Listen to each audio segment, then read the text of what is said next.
Shalom pemirsa Live Channel dimanapun berada. Senang sekali saya Pendeta Marcel sekarang boleh berjumpa dengan saudara dalam acara yang luar biasa. Apalagi kalau bukan Way Out. Karena kita kena percaya apapun masalah, tantangan, persoalan kehidupan setiap kita. Melalui acara ini kita bisa melihat bahwa selalu ada jalan keluar di dalam Tuhan. Haleluya.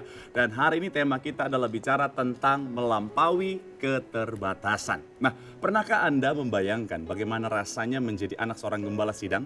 Mungkin banyak orang mengira hidup sebagai seorang anak gembala sidang itu penuh dengan berkat dan kemudahan. Namun, di balik pelayanan yang penuh dengan kasih, ada pergumulan yang sering tak terlihat oleh mata manusia. Tidak semua orang tahu bagaimana rasanya menjadi anak seorang gembala sidang. Hidup dalam keterbatasan, tanggung jawab sosial, pergumulan emosional, iman, bahkan dunia pekerjaan, semua itu seringkali tercampur aduk dirasakan oleh anak seorang gembala sidang. Trivena Pesik lahir dari keluarga seorang gembala sidang.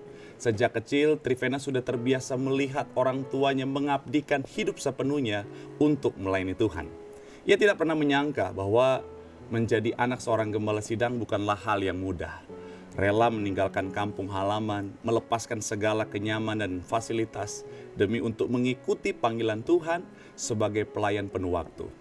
Sebagai gembala sidang, orang tua Trivena seringkali terbatas dalam finansial dan hanya mengandalkan penyediaan Tuhan untuk kehidupannya sehari-hari. Rasanya sepertinya mustahil untuk bisa menggapai cita-citanya. Namun, berkat pemeliharaan Tuhan yang luar biasa dan juga kegigihan dari Trivena, Trivena akhirnya berhasil melampaui keterbatasannya. Seperti apa kisahnya? Langsung saja, ini dia Trivena Pesik. Wow, apa kabar? Luar biasa. Dari namanya tuh Manado banget. Manado sekali. Betul, berarti lahir dan besar di Manado? Betul-betul, dari Sulawesi Utara. Lahir dan besar di Manado, ya saya tahu Sulawesi Utara karena saya juga orang Manado. Orang Manado. Manado Pride ya. Waduh, puji luar Tuhan. biasa. Berarti lahir dan besar di Manado. Dan berarti orang tua pelayanannya di Manado. Di Manado. Oke, Pindah-pindah tempat dulunya, karena kan penempatannya kayak di kampung dulu, baru sampai akhirnya memang menetap di Manado. Oke, artinya seputaran Sulawesi Utara. Sulawesi Utara, betul. Sebagai seorang gembala sidang. Gembala sidang. Pindah-pindah. Sesuai Oke. penempatan dari majelis. Oke, jadi dari sejak menikah, papa mama sudah melayani. Betul, karena ketemunya juga di sekolah Alkitab katanya. Oh, wow. Luar Begitu. biasa ya. Cintanya bersemi ketika lagi belajar firman Tuhan. Oh, memang luar biasa. Luar biasa. Sudah dijodoh, dipersatukan oleh Tuhan dari situ. Amin, luar biasa. Bahasanya bahasa anak gembala sidang ya. Nah, tadi sempat kita sudah sampaikan kepada pemirsa kita bahwa Trivena lahir dan dibesarkan dari keluarga di mana papa mama full time melayani Tuhan. Betul. Boleh ceritakan sedikit sih bagaimana perjalanan kehidupan seorang Trivena kecil yang dilahirkan di dalam lingkungan pelayanan lebih spesifik gembala sidang. Gembala sidang, betul. Oke, jadi ketika saya kecil, ketika saya kenal, ini keluarga saya, dan saya juga melihat diri saya, ternyata seperti ini. Saya juga waktu itu bingung karena waktu itu kita pindah-pindah kan, dan waktu itu pas seingat saya waktu saya sudah di Manado, itu pun juga kita belum tinggal di, kan kalau biasa gembala sidang ada pastori gerejanya. Nah, tapi ini waktu itu ketika saya sudah mengerti, kami masih tinggal di kosan. Dan posisinya waktu itu kita banyak kakak beradik. Jadi ada 5 kakak beradik. Jadi 5 bersaudara. 5 bersaudara. Trivena Saya ketiga. ketiga. Anak tengah. Oh, tengah-tengah ya. Oke. Betul. Dan waktu itu kita tinggal di kos-kosan karena waktu itu papa saya ditempatkan di area Teling. Jadi ada nama areanya Teling. Dan waktu itu gerejanya masih gedung yang bukan gedung gereja. Jadi kayak apa ya? Aula begitu. Nah, waktu itu kan di situ belum ada pastorinya. Jadi kita kosan. Mohon maaf, jadi satu kamar kosan atau dalam kosan ada beberapa kamar? Satu kamar. Satu kamar, isinya ada papa, ada Papa, mama, dan 5 anaknya. Iya, waktu itu adik saya belum ada, jadi masih 4 orang. masih bertiga karena adik duanya baru menyusul ketika udah pindah lagi. Oh, oke. Begitu. Jadi pada saat itu orang tua dan juga 3 anaknya tidur dalam 3. satu kamar, Dalam satu hidup kamar. dalam satu kamar. Mohon maaf, Betul. ukurannya berapa? ukurannya kecil banget. Kalau bisa apa ya? Pokoknya dari sini ya cuman sepetak itu. 3x3. Mungkin ya. Oke. Karena oke. cuma buat satu kasur. Cuma muat satu kasur. Oke. Begitu. Dan semuanya tidur satu kasur yang sama. Jadi sesusah itu kita waktu dulu. Umur berapa waktu itu Trivena? Waktu itu masih umur berapa ya? Belum TK deh, 5 tahun lah, karena aku udah mulai ngerti. Oke. Itu 5 tahunan. Kakak yang paling tua umur berapa? Kakak yang paling tua kita beda 3 tahun. Oke. Jadi masih sekolah dasar Masih juga sekolah dasar kira-kira juga. ya? Gimana Masih rasanya? kecil-kecil. Gimana rasanya? Susah banget. Sampai pengalaman apa? Sesusah apa yang diingat oleh Trivena? Mau beli permen aja nggak bisa. Even buat permen. Betul. Oke. Jadi kalau itu harus nunggu dulu, misal kalau papa dapat undangan khotbah, nah itu kan pasti dapat persembahan. Baru kita bisa beli permen, bisa beli kue di situ.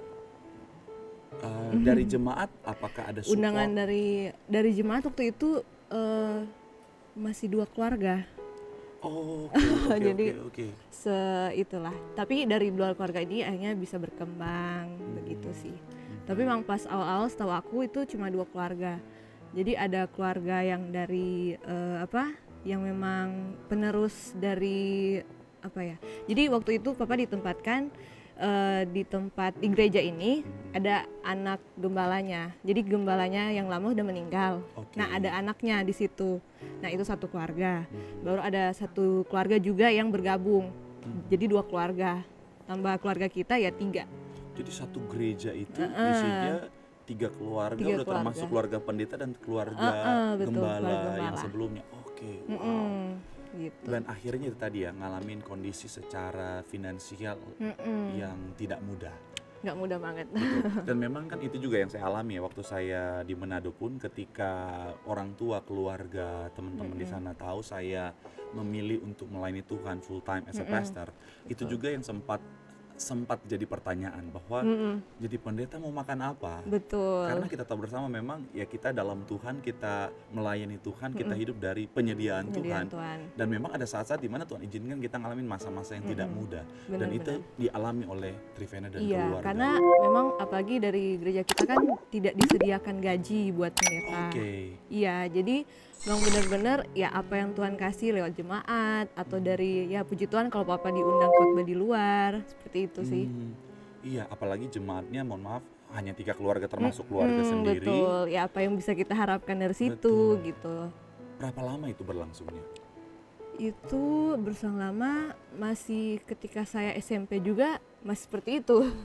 Artinya sudah pindah ke sudah tempat pindah yang lain? Pun tapi jemaatnya masih 2-3 gitu, 2-3 keluarga. Karena sempat udah berkembang kan, udah banyak.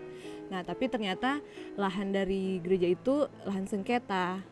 Akhirnya kita harus pindah lagi, merintis lagi dari awal. Jadi jemaatnya balik lagi 1, 2, 3 gitu-gitu. Jadi artinya dalam proses pelayanan papa dan mama ngalamin banyak momen-momen yang sulit. Iya betul, dan kita anak-anak ya harus turut masuk ke dalam kesulitan itu, mau tak mau. Bagaimana akhirnya rasanya menjadi anak-anak yang kondisinya sulit seperti itu? Kayak apa ya, kayak ya kita pernah bertanya-tanya lah, Tuhan kan kita juga tidak bisa memilih ya kita lahir di keluarga mana, tapi pernah bertanya kenapa sih Tuhan taruh saya di keluarga ini begitu. Sempat karena waktu itu kan kayak belum bisa terima keadaan. Ya karena masa itu masa-masa sangat sulit karena kita pindah-pindah kosan dan kosannya pun bukan kosan yang bagus ya. Jadi kayak hanya 1 kamar dan pernah kita kosannya di apa ya, kayak di kolong rumah gitu. Kolong rumah. Itu pun karena gratis waktu itu. Jadi sampai Trivena kecil yang sebenarnya usia yang masih sangat muda, yang dalam pikirannya harusnya adalah bagaimana menikmati hidup, bagaimana memilih permainan. Sekarang dalam kondisi itu sudah berpikir bahwa kenapa Tuhan izinkan keadaan seperti ini. Iya betul. Ngelihat orang tua gimana? Lihat orang tua juga agak sedih ya waktu itu karena kan papa mama berani jadi full time. Jadi dua-duanya emang hanya berharap dari Tuhan gitu. Tapi di situ saya luar biasa sangat bersyukur ke Tuhan karena saya punya juga 2 orang tua yang bisa terus memotivasi anak-anaknya. Jadi papa selalu yakinin, papa sama mama, kita nggak akan terus-terusan seperti ini kok gitu. Karena Tuhan juga punya mata, Tuhan juga lihat gitu perjuangan kita gitu. Jadi itu terus yang masuk ke benak saya kalau nggak selamanya kok begini gitu. Jadi ya apapun yang saya hadapi ya saya bisa dengan bersuka cita, nggak selamanya. Jadi saya selalu bilang nggak selamanya fan gitu. Oke.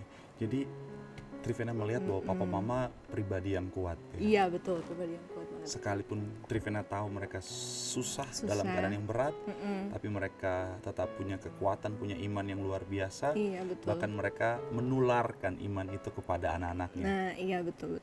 Dan akhirnya justru di saat itulah iman kalian sementara dibangun. Wow. Karena di situ kita bisa lihat dari benar-benar apa yang firman Tuhan bilang, Tuhan bisa mengadakan dari tidak ada menjadi ada.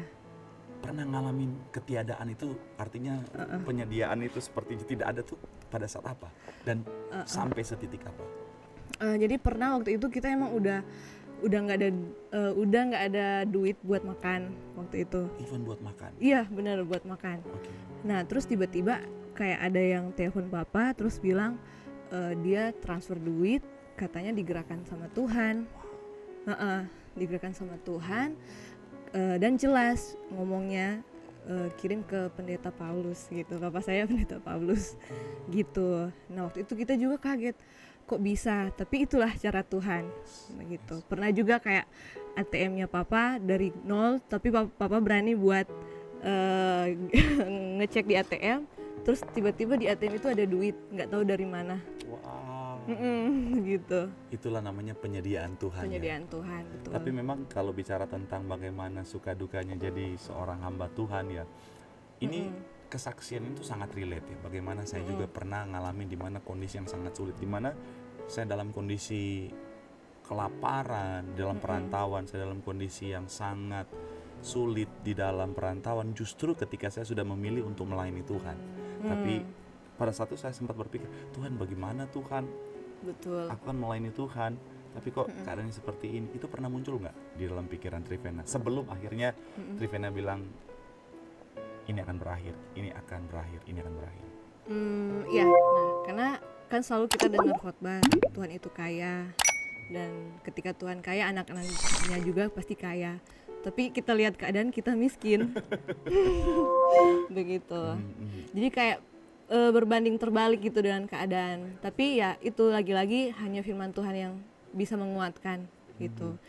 Karena ya saya percaya kalau Tuhan pasti bisa mengubah keadaan.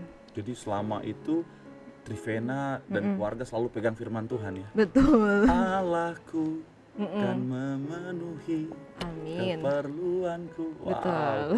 Ini kisah yang luar biasa dan itu berlangsung sampai SMA. Sampai SMP. Sampai SMP.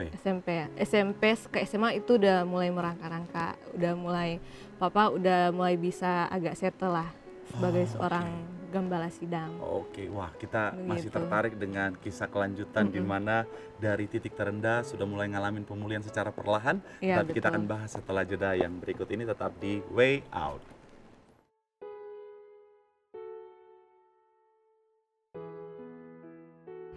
Justru membuat seorang Trivena punya jiwa tangguh yang luar biasa ya, bentuk Trivena untuk siap menerima berkat yang Tuhan sudah siapkan. Betul. Jadi akhirnya di posisi itu akhirnya jadi mengerti, oh Jadi aduh ini ya. senang banget.